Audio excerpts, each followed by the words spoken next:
Join us, the Humanitarian Heartbeat Podcast, on a journey where we delve into the heart of the matters that truly make a difference. Our mission is to create a platform where we can openly discuss topics that often go unnoticed or unexplored. We aim to shed light on these crucial issues and have meaningful conversations. We invite you to tune into our podcast, where we will explore the depths of these subjects and let our hearts guide the conversation. Together, we can create a space where everyone's voice is heard and where we can collectively work towards a better future. Welcome, everyone, to the Humanitarian Heartbeat Podcast. I am your host, Nia Imani. You guys, look at the screen. We have a beautiful guest. We have a guest who just automatically just calmed my spirit. Oh. And her name is Shannon Amos. Thank you for joining us. Thank you, Nia. I'm happy to be here and excited to share with your guests. Thank you. You guys, if you are listening via audio, she has this beautiful, serene, calming background.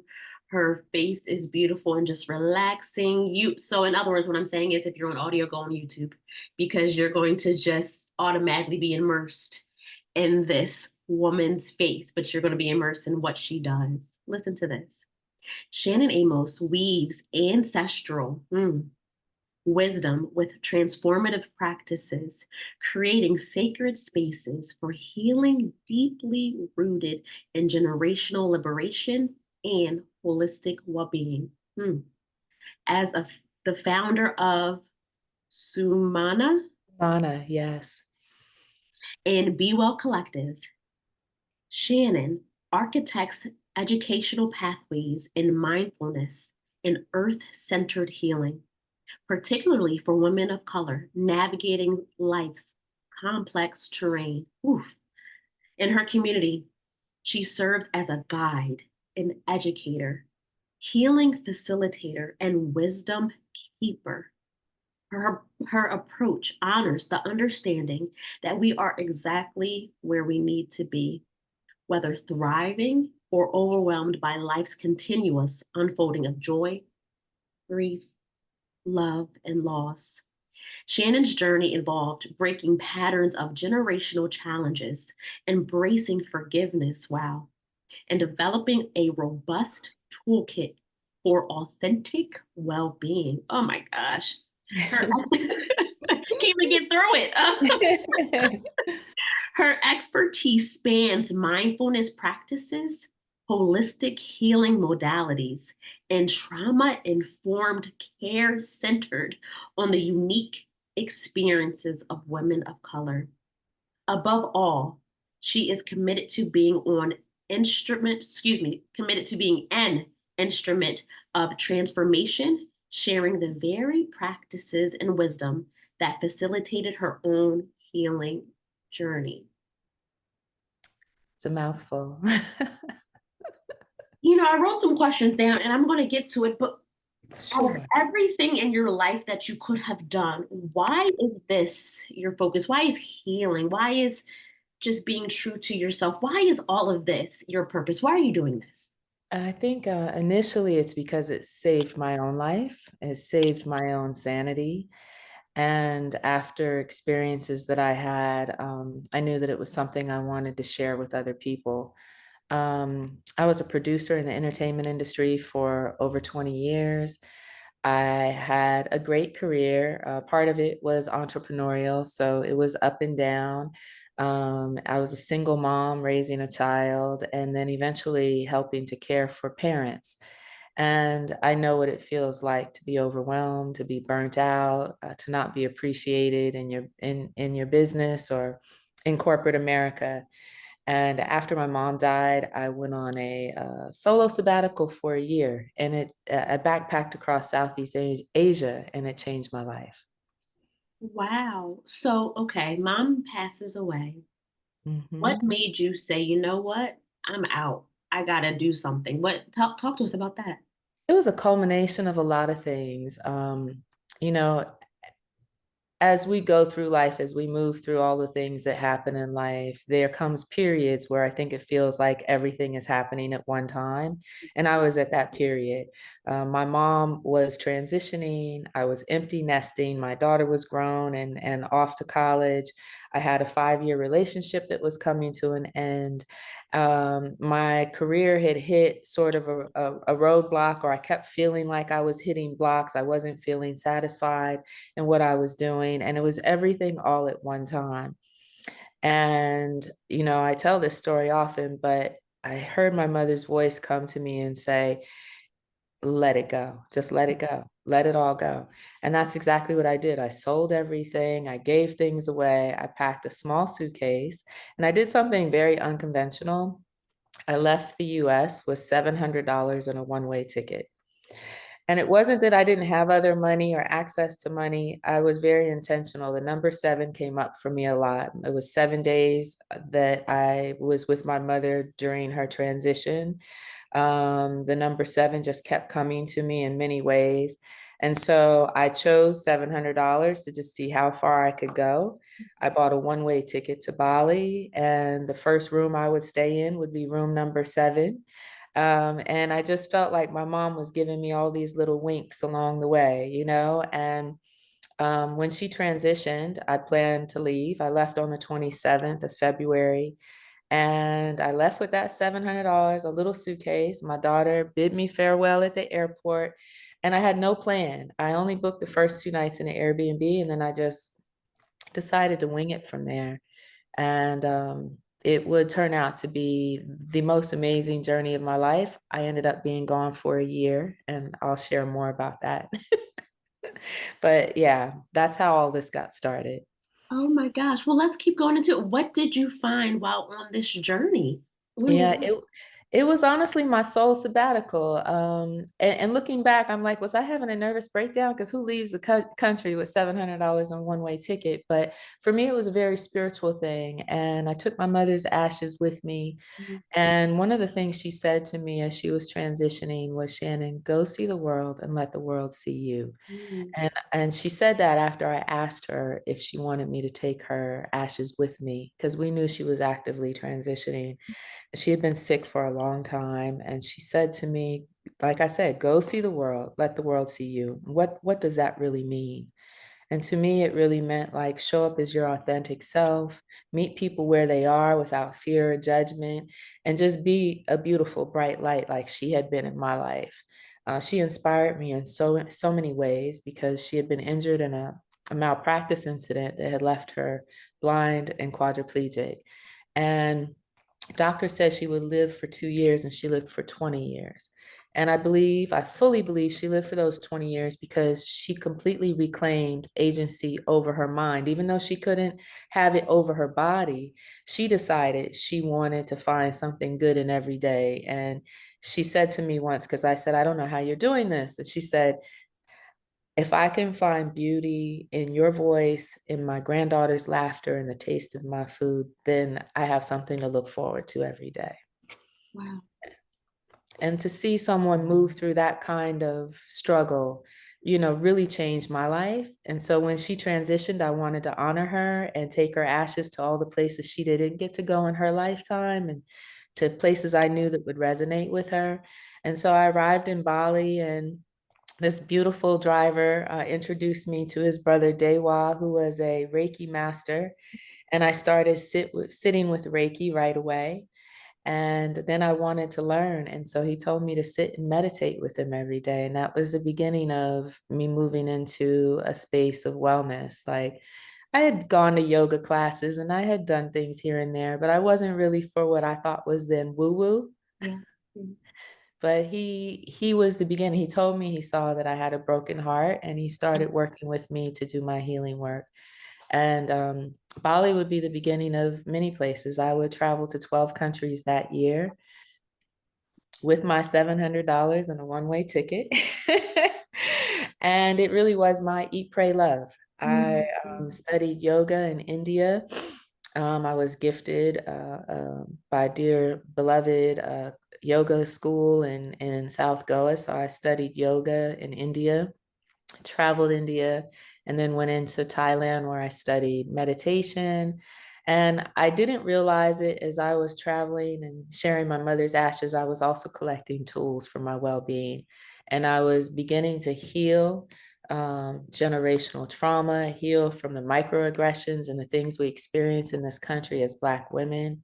And I began to heal my heart and soul. And the biggest takeaway I got was that freedom is truly our liberation. I actually spent that year free, like no schedule, didn't know where I was going or what I was going to do. I had to create every day.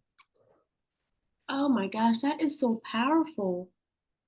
Along the journey, did it resonate with you that you were healing? Did it resonate with you that you were breaking, healing the generational trauma? Did those things resonate with you? I don't think I was aware of it in the moment. In the moment, I was grieving. In the moment, I was having all of these amazing experiences that were changing me, but I didn't understand the level of which they were changing me. My diet changed, my fitness level changed. I was eating like very clean and healthy and whole foods and exotic fruits and vegetables. I was walking everywhere. Um, so my health was increasing as well, but Mhm. my mental health had gone from this state of like heavy grief and depression to, experience and adventure, and I was healing. And when I returned to the US after a year of traveling, I remember I was coming back from the Philippines, and as soon as I got back to the US, I just started to feel that heaviness again. And I know we can create that same joy here, but I had been so free in the world, and to come back into the norms of this structure in society, it was jarring. It was jarring initially. And I knew that I wanted to create a life that would allow me to keep traveling, but to also share the experiences I had with other people. Mhm. Ah, and let's just talk about what you created. So your work Mhm. uniquely bridges ancestral. I mean, whoo, that word in itself uniquely bridges ancestral wisdom and contemporary healing practices. Yeah. How do you navigate and merge those two worlds? Well, one part of my journey that was probably one of the transformative pieces of my travels was I ended up in Peru, and I sat with Maestra Wastina of the Shipibo tribe in the Amazon, and I sat with plant medicine. This experience was ayahuasca, and it was very life changing. I actually got the download in my first session that I would be holding and curating spaces for people of color. But initially, that was met with a lot of resistance. People who've sat with it will understand that it's not an easy thing to do. Unless we're educated, but it's a process of doing a lot of shadow work. And it was life changing for me. And in the initial, I guess the resistance was, yeah, I'm not going back into this. This was great, but I don't see myself doing this. And that would change too, because I would move to Mexico and be introduced to the protege of Maestro Wastina and end up sitting with him multiple times and learning more about how to work in the medicine the way that Indigenous people do, to honor it the way that Indigenous people do, and to not be a colonizer of it. I didn't want to come in and appropriate those spaces or call myself a shaman. And even when I was to the point where I could serve, Yeah. I felt like that should be dedicated to people who have lineages of that. So instead, I started working closely with Indigenous communities and with shamans and ayahuasqueros, and bringing them together to bring people of color into ceremony, into sacred ceremony with them, with the intention of healing. And it started very organically. It was first like some friends asked me what was I doing because they could see the change in me. And then it was my daughter, and then it started to become my community. And next thing I knew, I was bringing, you know, groups of people of color into ceremony, and no one had ever really seen that in our space. Everyone who I knew that had experienced said that they felt like they were just one of a few in a white space, you know, but this was very different. And even our shamans were like, sister, this is otherworldly. Like, we've never held these kind of containers. And it was beautiful and magical. And when I started seeing the growth in people and how they were healing PTSD and sexual trauma, generational trauma, depression and anxiety, I started diving into the educational components of it and learning about the science of it, the neuroscience of it. And that really made me start changing my perception on how I want to show up in this space. So I started combining plant medicine with retreats and bringing people into the space where they could sit with these indigenous people, but sit in comfort because, you know, Black folks ain't always down to go to the jungle and sleep on a cot like I did in the Amazon. That's very true. Yeah. Uh, and you keep saying people of color, women of color. Why is that so important to you? You know, in my journeys and traveling and sitting in different ceremonies and different spaces, I often felt like we were underrepresented and that there just are not enough safe spaces for Black people, for Black women, for people of color. And I really started to see in various groups and various ceremonies the challenges that were there. The way we grieve culturally, the way we express culturally isn't always understood by other people. And while there are other people who have allyship with us who can show up and support us, I found that oftentimes in blended spaces, there were people who didn't have that language, that didn't know how to show up and support. And if you had a Black woman wailing, you know, or perhaps her background comes from Pentecostal church or whatever her experience was, if it showed up in ceremony, if it showed up in her expression of grieving or releasing trauma, there could be white people in the container that didn't understand that and might even make a comment, which would only further their trauma. Sure. So I decided to be very intentional about creating a space that would let Black women express themselves fully without that fear of judgment, without any microaggressions or lack of information. Because I think we're at a point where we're tired of teaching folks how to show up for us, Yes. you know? And while I do welcome other people if they have the language, Mhm. I'm open, but they have to understand that this is centered in the healing and well-being of Black people and brown people. And if they can show up and ally, that's fine. If they can't, then we're just not the space for them.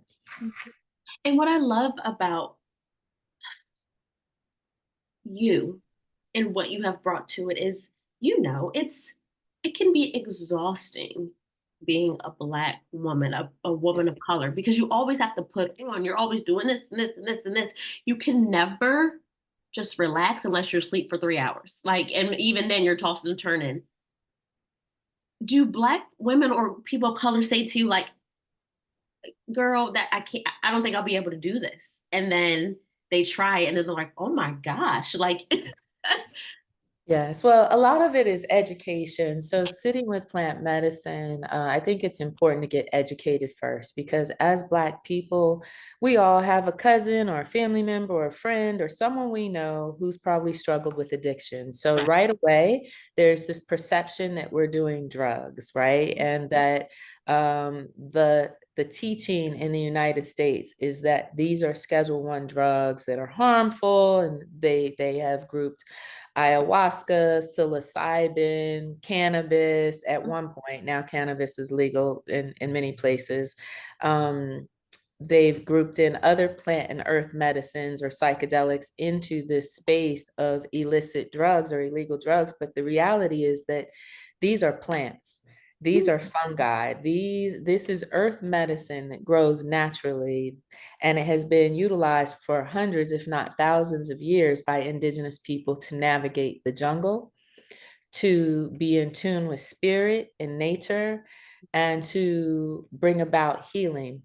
while I don't like necessarily using the word medicine because it is a Western term and it elicits that something is wrong or something is broken, I think, though, that the terminology is suitable in the sense, especially in our Western culture, that we all have a lot of challenges and health issues and struggles, and that we're seeking some kind of medicine to cure it. But instead of taking prescription medication, instead of, not saying that it's all bad because there are some prescription medications that are necessary, but if you're going to go on antidepressants and anti-anxiety medication that has side effects on your liver, on your brain, on your kidney, on your heart, on your body, versus a microdosing protocol with an organic substance like psilocybin mushrooms, perhaps blended with adaptogens and cordyceps, which are other herbs and mushrooms Mhm. that have brain, that will help your brain cognition and your health. Why would you go with the pills if you can do this organically and holistically? But we've been taught that we need to reach for that pill because it's part of capitalism and so the education comes first. Like, I really work to teach people that to reframe our teaching on what psychedelics are, to understand that you can utilize some of these medicines in a microdosing form, that you will not experience a psychedelic effect, but you'll just feel good or feel better. And if you are ready to go deeper into the work, then I educate you on the difference between psilocybin, between ayahuasca and other plant medicines or earth or animal medicines, Mhm. so that you'll know what you need to help you start moving through and doing the work that you need to heal your body, your mind, and your spirit. I'm sorry, I'm long-winded. Oh, I'm just like, I'm captivated because you are absolutely right. It goes back to the education piece. And I almost feel like, is that purposeful to put us in a box? Because Mm. you're so right. I mean, why, Nia, you have this. Why, just take this, you'll be fine. But why can't I try this? Oh, that's not going to work. Just, And because many of us have had relatives who've been on drugs, there's a right, stigma. The stigma is already there. We've seen what drugs have done to the Black community, so the stigma is there that these are drugs. right. But that stigma has been placed there for a reason, because if you were to, if you are healthy and you can actually utilize these medicines to, or plants or herbs to actually liberate yourself, Mhm. to liberate your conscious mind, to elevate your mind, body, and spirit, then why would you want to take these prescription meds? Why would you continue on that path when there is an alternative therapy? So part of it is education. The other part of it is unlearning all of the stigmas that we've been taught as Black people, because many of us are fearful. We also have been taught this ceremony in some religions, and I Black was going to folks, ask. have been taught this ceremony is some kind of demonic, Yeah. devilish thing. When no, ceremony is we have wedding ceremonies. Okay, we do a ceremony for a funeral. Birthdays are ceremonies. Sitting in sacred ceremony is opening a circle and asking for the protection of the four directions, asking for the protection of God, whether it's your mother, father, God, creator, universe, however you express that, that's fine. Mhm. It is calling on nature for protection and asking our ancestors that walk with us, that are here for our greatest good, to hold space with us when we are in these containers. There is nothing demonic about it. We are honoring and celebrating nature. And if we go back before religion was introduced, much of this was the ways of our indigenous ancestors. They celebrated nature. They honored the plants, they honored the river, they honored the sun. And that's what we're doing. We're bringing people back to their roots, and so that they can remember who they are. Mhm. And once they begin to relearn and remember who they are, they're able to step fully into their power. I'm telling you, this is amazing what you're doing because my family and I are in this season, especially my cousins. We're like, okay, we're learning who we are. We knew that we were of Cherokee ancestry, so we're learning that, and we're learning of our Ethiopian. And it's just something about learning what you're going back to your roots, that ancestral roots, Yes. and what we're finding out is like, like you said, I feel liberated. Like, oh, I'm really Nia Imani. Like, there's Mhm. a power that I am holding on to, and I'm finding out more and more about myself. Yes. You Yeah. are so correct, and I'm so glad you talked about religion because, girl, sometimes you culturally, oh, that's just the devil. Well, is that just a saying? Because I feel like we say that about a lot of stuff Yes. without any backing, just easy to Yes. say. Yes, and there are scientific studies that, well, first of all, I'm going to go there. There are scientific studies that show how these medicines can support us. They help to create new neural pathways, and the neuroscience shows that we're creating new neurons, so we're firing up parts of our brain that we don't use or haven't used. So if you think about you and I and everyone that's out there. Every day we're doing things and we're kind of on autopilot. We have a system of beliefs, and those are the super highways in our brains, right?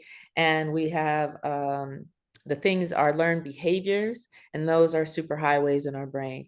If we're going to transform who we are and grow and stretch into being a better person and being a more higher evolved, we have to create new neural pathways and fire up the parts of our brain that are not being used. And one of the ways we can do that is through plant medicine. And there are various medicines. Not all are psychedelic plant medicines. Again, you can start to increase your cognition with adaptogens like lion's mane and ashwagandha. These are natural fungi that Mhm, are not psychedelic. You can bring in other things, that other plant medicines or earth medicines that can support that. But if you want to go deeper, then perhaps the path is ayahuasca. mhm, uh, Perhaps if you're ready to do shadow work, if you're ready to get deeper into the memories and the things that you need to heal, that could be a path. If it's psilocybin, very different experience. mhm, Psilocybin is a technology. It's a fungi. It's not actually a plant. And it was here before man was here. We believe it comes from the stars during the Big Bang theory, or whatever your theories are on the evolution of the world. The first thing that had to be here was mushrooms and mycelium, because they had to create a network to grow everything and to break everything down. So mycelium is a technology. It holds information of millions of years. And in a proper setting, mhm, with specific dosage and a guide and intention, you can actually start to utilize these medicines to connect, to mhm, get the information you need, to see within yourself, to deepen your connection with nature and humanity. And those settings can be very life-changing. Now, can you just go journey with a medicine and become a new person? Some people do. But if you're not willing to do the work, like if you're going to leave and go right back to who you used to be, it's like a failed diet. You can lose 20 pounds, but if you're not going to change your eating habits, you're just going to gain it back. So mhm, it's the same thing, but the opportunity is that once you start these practices and you're firing up these new neural pathways, it's a great time to learn new behaviors. So now you're creating new highways, and some of those self-limiting beliefs and behaviors can fall away because now you're elevating and you're actually learning new ways to do things. And that's what's so powerful about, ancestral medicines that attracted me to stay in this space. Um, yeah. wow. It it makes me very excited because I feel like I was losing hope in being free or tapping into my core, but to find out that there's a way to be authentically me is so exciting. Yes, yes. Wow. And it's funny because I'm not here to push psychedelics as a Mm, path. I think what my intention really is to guide people to holistic mhm, healing practices and to bring as many of these practices into our life to support our mental health, to support our physical and spiritual well-being. And if people feel called to go deeper, that's where I step in, and I'm happy to assist people.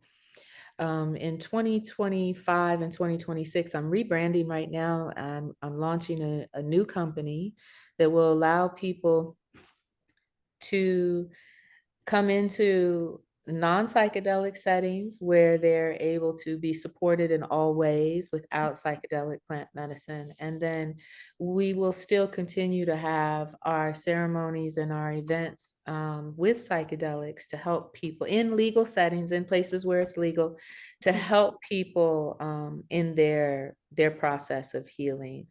I know that for me, sitting with plant medicine over the years has helped me to heal generational trauma.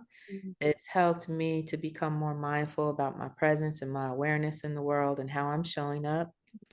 It's helped me to become one of the first in my family to start changing that. So now we're healing seven generations back. I'm healing the mother of the mother of the mother of the mother, yeah, right? Because my ancestors are there and they were unhealed. mhm, And so here's an opportunity to heal our lineage forward. And so the work I'm doing is helping me, it's helping my daughter. And if she chooses to have children, it should help her children as well. oh my gosh, that's so finally, I just think about my family Mhm. and the trauma and just the generate, sorry, I didn't, my mom always says to me, she was like, I didn't mean to pass that down. We've Yes. had those honest conversations, like, I'm sorry. Or Mm, I realized it as I was growing up. So I made sure to not pass that to you. But sometimes things are passed down to me. So absolutely. I love how you're saying it can stop and we're healing past, but we're also healing forward. Yes, and African Americans, we're very different from others in the diaspora who did not experience in their lineage the trauma of slavery. Mhm. And we know through epigenetics that we carry that trauma in our DNA. A lot of the learned behaviors of how children were raised, how we deal with money, how Mhm. um, relationships are sometimes transactional. All of these things come from colonization, Yeah. systemic racism, and slavery. And unfortunately, our parents, they did the best they could with the Sure. tools they had. And, unfortunately, a lot of those patterns, though, stem from those experiences. So I feel like if we want to change that, if we want to find the conscious liberation that we need as a people to come together, to heal and to grow, that there are alternative paths to that versus I'm going to take a Xanax or Yeah. on, to Yeah. calm my nerves. So there's various paths that are available to us, and that's what I'm really enjoying. It's educating people. Not everyone is ready to go that path, and for those who are not, we have another path, and that's where you come in and you start to learn more about self-care practices that will support you, be it breath work, sound healing, cacao ceremonies, fitness, nutrition, meditation, yoga. We can give you all of that to support you. And what I'm finding is that once they get into that practice and they start opening up, then the curiosity is sparked about, okay, I'm ready to go deeper. And if that's the case, then we have what can support you there as well. Ugh. Woo. And Nia, I love getting families. I literally have had one of my favorite ceremonies was a mother with her mother and her grandmother. So I Wow. had a 78-year-old woman, a 52-year-old woman, and then like a 30-something-year-old daughter, all in ceremony. And I've had whole families, mothers with sons, mothers with daughters, grandparents. I had a family of about 20 in a private session, and the healing that took place in that family was incredible, including elderly parents that were in their 70s and 80s. Are you serious? Yes, yes, That is phenomenal. yes. The breakthroughs, the conversations, the healing that has taken place and that I've witnessed, it's what keeps me in this work. It really is what drives me every day. Oh my gosh, you are so needed. What are some pivotal moments or tools that helped you reshape these cycles? And how are you guiding others to cultivate their own toolkits and liberation and resilience? I think being intentional is one of the first things. Like I set the intention that I want to heal. I set the intention that I want to heal forward and back. That was one thing. The other thing in terms of tools was I sought out mentors. Mm, I have amazing teachers. Even though I'm 58 years old, I still believe we should all have mentors and teachers. And one of my teachers is a Kundalini yogi who is 76 years old. You know, I have a few elders who I love dearly who have guided me on my journey. One is a Sankofa, one of the few Sangoma, I'm sorry, shaman, one of few women that were initiated in the space. And I, again, lean into wisdom of Indigenous people because they are the guardians of nature. They are the true people on the ground trying to fight and protect what's left of this world to enable humanity to move forward. And they truly hold magical, mystical, incredible powers that we need to honor and protect. mm. And I'm just trying to pinpoint. So your mother transitioned and Mhm, you went on this healing, transformative journey, mhm. and it sparked in you, I have to do this for other people, other women of color. When did Yeah. you decide to, okay, I'm going to have my collective, I'm going to do this for other I yes, I moved to Mexico in 20, because I went down to Mexico in 2019, 2020. people? And right away, I started noticing people from my community, people who knew me were saying, I want to come down and do some healing work with you. And then people within the community started finding me and wanting to sit with me, or they were afraid to go into a ceremony without me. So I started educating people, preparing people, bringing them into a dieta, which is like a detox diet if we were going into an Aya ceremony, preparing their mental, teaching them to breathe so that they could elevate in their experience, and just giving them some tools so that their experience wouldn't be like my first one, which was I had very little information and I was terrified. And my very first experience was very difficult because it was so overwhelming. And in that process of teaching people, it organically grew. So it became like I'm bringing 5 women in today's ceremony. And then next thing you know, it was 10 people. And they were all Black women, Black men. And it just grew. It grew organically. And I started to see in those spaces how important it was for them to have a container to fully express themselves, be it through song, dance, tears, their form of church, whatever it was that they needed to bring. There was no judgment because everyone there understood. We all understood the assignment, right? So it just blossomed from that. And when you said men too, have you experienced relationships? You know, I'm Black woman, Black man, and there's a lot of trauma that needs to be healed, some understanding that needs to be done. Have you experienced that, and what was Yes, that yes. about? I've hosted and facilitated co-ed retreats, Mhm. and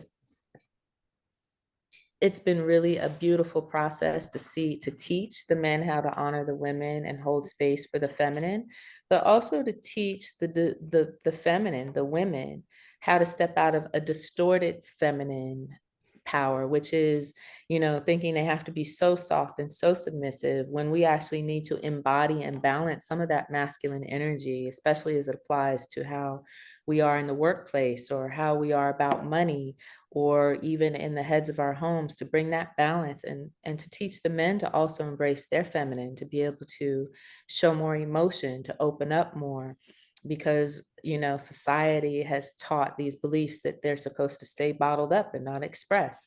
And so there's a big process that happens when I have men and women and non-binary folk, because I welcome everyone into a space together. However, I also find it's also very powerful when I separate them and I just have women's spaces and men's spaces. And I think that moving forward in the next year or two, there will be a lot of that type of work happening where we work with women, we work with men, and then we bring them together. Mm, that is powerful. Yes. Oh my gosh. What? Because I feel this peace about you, and it's hard to, because you said that you had a lot of, you put a lot of work into Mhm. this. What have people said about you? Because you said you came back and people are like, "Who are you?" Like you are. Yeah.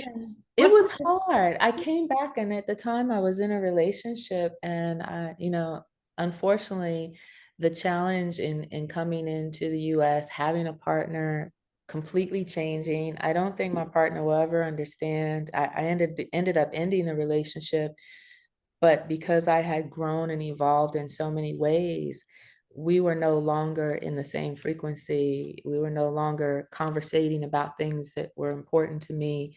You know, that there were just two different mentalities going on. And I wanted and was still seeking that freedom and that peace and this life outside of the US. And my partner was very much in the corporate structure and wanting a home with a picket fence. And that wasn't my vision or my dream.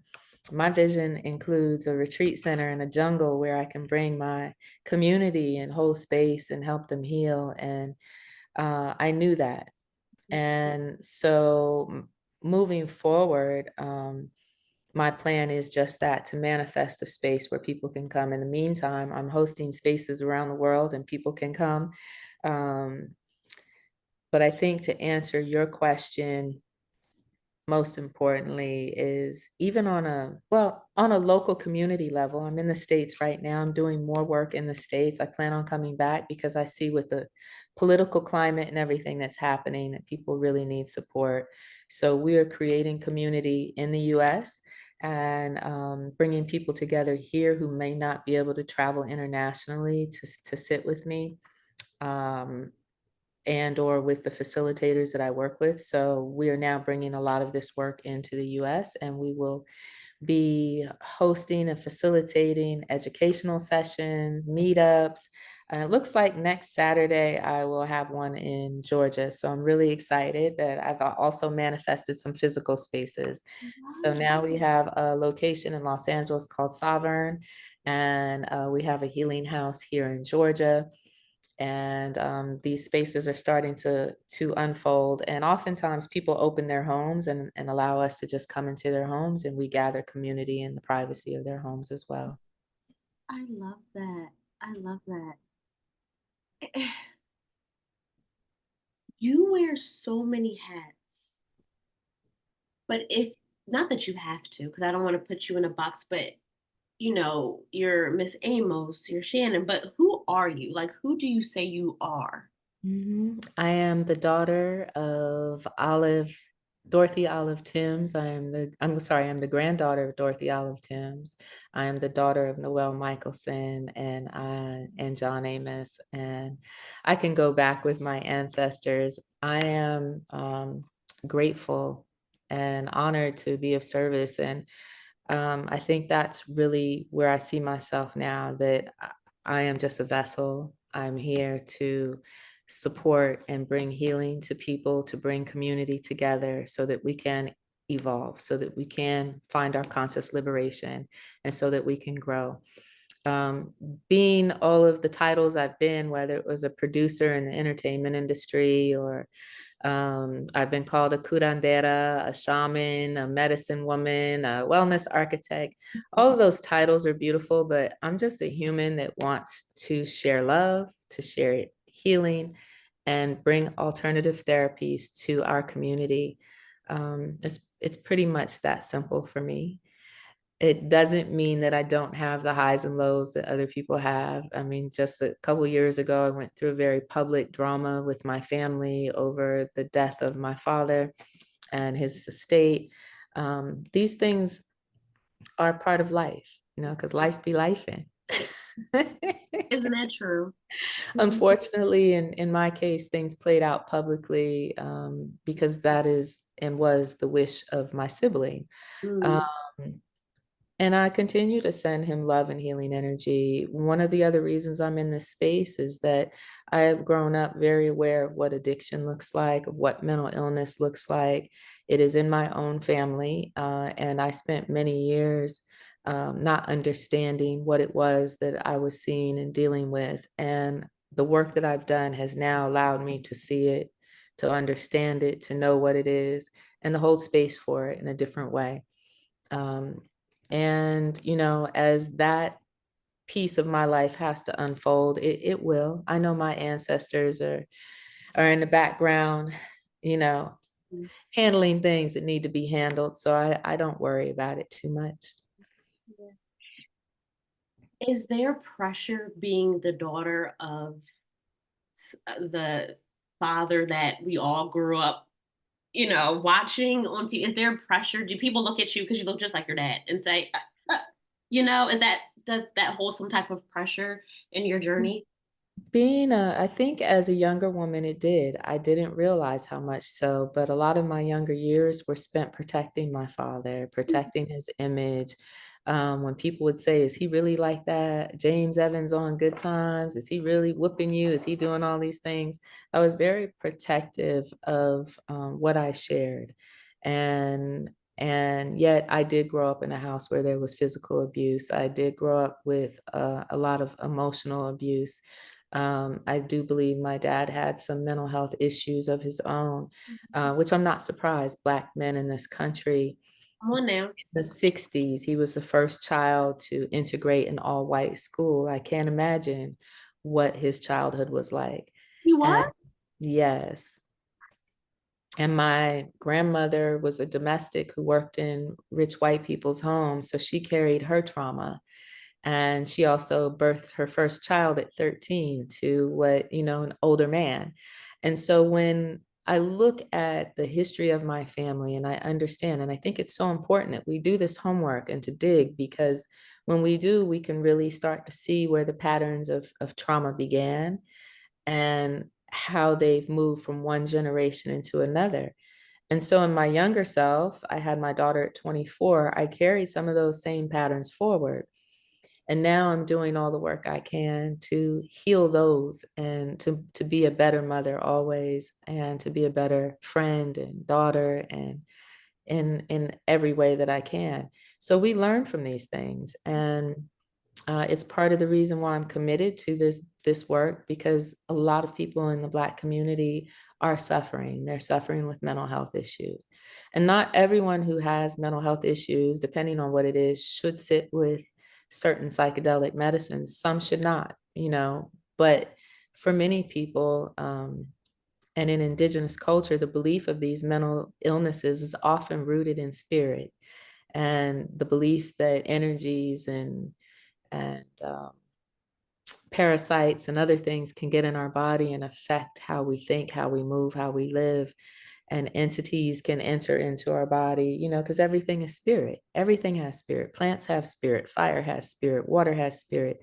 We've just been taught that there's, you know, Yeah. one God and nothing else is living and breathing, but everything is living and breathing. You know, so when we start to see the world in that kind of way, and we start to be more aware of what we're consuming. What are we watching? What are we eating? What are we drinking? You know, what are we bringing into our body? What are we feeding our mind? And so all this time that we spend reading crazy headlines, we could be reading a real book and learning. We could be sitting with an elder and learning, asking questions. And that's, my hope to bring people into more of that type of work. Mm. I feel like with this conversation, you're healing me because it made me think of my great grandma, born in Innery, South Carolina. She ironed the robe of the grand uh, wizard of the KKK Wow. That's and deep. breastfeed his children, and still at the end of the day birthed 12 children and ran the bath order of my great grandfather, and my grandmother saw that and she was always on the go, and my mom saw that, and as I'm 32 years old and still looking for a man, but that's a whole different story, but she always says, Nia, learn from us. You don't have to do so much. You can rest. She said there was power in not resting, like it was a superpower in not Yeah. resting and doing for others, but you can rest. If I had to do it over again, I would rest more. I would just. Rest is sacred. Rest is sacred. And, when you look at colonization, we were in the fields, we were working tirelessly, we were whipped and beat if we fell down, if we were exhausted, then we had babies, we had to nurture babies, we had to take care, owners, babies, and all the things. We know what we did, but what we don't talk about is who we were before we got there. Mm. Who were we before we got there? I did my ancestry, and my ancestors were Ashanti people. They built kingdoms, they sold gold, they sold spices. They were some of the most intelligent people in the region in building amazing architecture. And, so let's talk about where we were before that. And those are the memories we need to tap into to rediscover that we hold that magic, that power, and that beauty and intelligence in our DNA, in our melanin. And I am half white. Mhm. So I fully consider the intersection of both of these spaces and understand the differences because I danced in it my whole life. I had my white relatives and, you know, pass the Grey Poupon on Thanksgiving over here, and then collard greens and yams and sweet potatoes over there, and an occasional crackhead cousin coming by the house. We My all mom, can relate. like I have experienced it all, okay? So I understand the intersections that are there. And I think one of the gifts is that it allows me to sit with both sides of that and be able to talk to people in a way that they can understand this need and why we need this for Black and Brown people. I have white friends who donate to these spaces because they want and believe we should have reparations. So there is allyship there, but I am working in this space to really support our people. Thank you. And then I'm glad you mentioned you're half white because I've heard a lot of my friends who are half anything but half white. They always say I wasn't black enough, I wasn't white enough. Did you experience that or no? Oh, absolutely. I was in school, I was in middle school when integrated forced busing happened. And so I had grown up in a mixed neighborhood in Sylmar, California. I was riding horses, I was barefooted most of the time, my hair was wild and curly. And all of a sudden, our school got inner city Black kids who lived very different than I did. So I was automatically the Oreo cookie, the zebra, all the things. So I wasn't Black enough for them because I was very different. And then it was also around that time that I think the white kids started to notice we're different. In the beginning, when we were younger, we all played together, but by middle school, everybody's at their designated tables, right? And things start to separate. And those kids started to see me as looking more like the inner city kids, I guess. And I navigated both worlds. So I think that I ended up falling in line with like the Vietnamese kids, the Chinese kids, the other immigrant kids that didn't quite fit the white or Black box, Mm. the Mexican kids. So I sort of found my place there, but I straddled both of the other worlds too. And it took a while for me to really get solid in my identity. I definitely went through identity crisis as a kid. Mm. My mother is blonde and blue eyes. My dad's, black and power to the people. And I came from like these opposite, completely yin and yang family experience. Yeah. But there's power in both of your worlds. And Mm. those who are experiencing an identity crisis, the work that you're doing can help. Yes. Yes, Mm. absolutely. Because it is a process of honoring your roots, honoring your lineage, your heritage. Even if you're adopted and you don't know who your people are, the work that I do helps us to center ourselves, to get grounded and reconnected with everything that we hold within us. And the magic is there. You don't need plant medicine. You have the medicine. Mm. You are the medicine. You just have to rediscover. And to rediscover it, we often need some tools to get there, you Mm. know? Where's your book? It's a work in progress. It's been a work in progress, but I'm hoping to get one out. And not even that, I feel like you need an audio. Like listening to you is very soothing. Thank you. You need an audio book, you need a Broadway show. You just keep doing what you're doing, but I'm just saying, like, Thank you. I feel like anybody that listens to you and sees you, you propel, like you're propelling me forward to be my best self and have a safe space where I'm scared to do so, but I know that I'm in a safe space and I can do that. Yes. Where can people find you? Because I'm getting ready to come to Georgia next Saturday. Because where can we find you? Website, social media. I can't make it. Absolutely. Absolutely. You can go to and all three are now being updated, but you can still go there and reach me. You can go to Sumanah, Sumaanh, which means to bloom or to blossom in Sanskrit. So Sumanah.com. Again, that's Sumanah, or you can find me at ShannonAmos.com. And our newest venture is Be Well Collective, and the website is bewell.travel.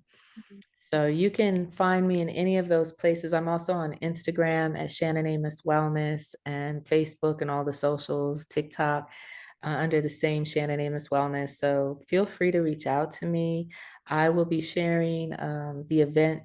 I'll share directly with you if in the event you're able to make it. It looks like it'll be next Saturday in Fairburn, Georgia. I'm very excited about it. First of many. And we are working on creating a space for folks to come to in Tulum. So, if you're looking for a longer experience, a long weekend, that space is coming this summer. So we're really looking forward to all of this. I am so excited because I just want to be. Yeah. And thank you for creating a space for us to do just be, but be our best selves. But heal and heal past. Oh, Thank you. Thank you, Nia. oh my gosh. You guys heard her. You better hit her up. I might take up all her time with my life, but time after me. Hit her up. And thank you so much for sharing your heart and your story. Thank you, Nia. Thank you so much. And thank you to your listeners. And I hope that you all be well. Thank you. Thank you for joining us on the Humanitarian Heartbeat podcast. Remember, each conversation brings us closer to a world where compassion thrives. Stay connected, stay informed, and let's keep the heartbeat of humanity alive. Subscribe, share, and be a part of our journey to make a difference, one conversation at a time. Until next time, keep your hearts open, your minds curious, be a blessing to others, and give agape love. God bless.